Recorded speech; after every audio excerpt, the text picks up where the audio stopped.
د کندوز ولایت دغه اوسیدونکي دلته راټول شوي سو د هیواد د قومونو او قبایلو چارو له سرپرست وزیر سره خپلې غوښتنې او ستونزې شریکې کړي.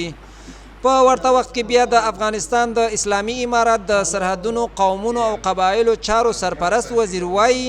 کندوز ولایت ته د سفر موخه د دغه ولایت له خلکو سره لید کاته د ستونزو څېړل او د دغه ولایت له سرحدونو څخه لیدنه ده. د کندوز ولایت ته زموږ سفر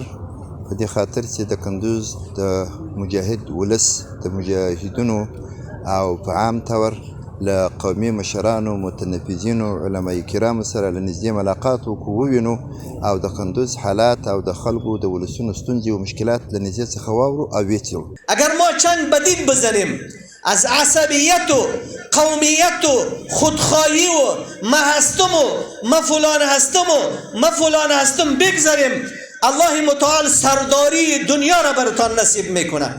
په همدې مال د دغه ولایت اوسیدونکو په بیلابیلو برخو په ځانګړي ډول په هیواد کې د قومي شخړو د هواري او د دښمنۍ د پای ته رسولو په برخه کې د افغانستان د اسلامي امارت د مسؤلینو د پاملرنې د ستایلو ترڅنګ د کندوز ولایت د اوسیدونکو غوښتنې او وړاندیزونه د سرحدونو قومونو او قبایلو چارو له وزیر سره شریک کړل او ورته د رسیدنې غوښتنه یې وکړه. موږ په دې ډېر خوشحال یو چې د اسلامي امارت لوړ مرتبه مشران دلته راځي د موږ غوندې ضعیفو خلکو ته دا زمینه مساعده کېږي چې هغه خپل عرض د دې محترم هیئت لارې مشرانو ته ورسوو چې هلته دوی موږ پوهیږو چې کوشش پرې کوي. اگر زمستانی که ما پیشروی داریم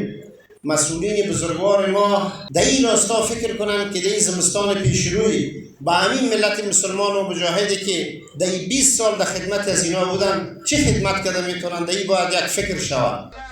کندوز ولایت ته د هیواد د سرحدونو قومونو او قبایلو چارو د سرپرست وزیر سفر په داسې حال کې ترسره کیږي چې په هیواد کې د اسلامي امارت د نظام له حاکمیت سره په دغه ولایت کې د ځینو قومونو ترمنځ شخصي لسګونه اختلافات د حکومت په منځګړیتوب په دوستۍ او ورورولۍ بدل شوي دي.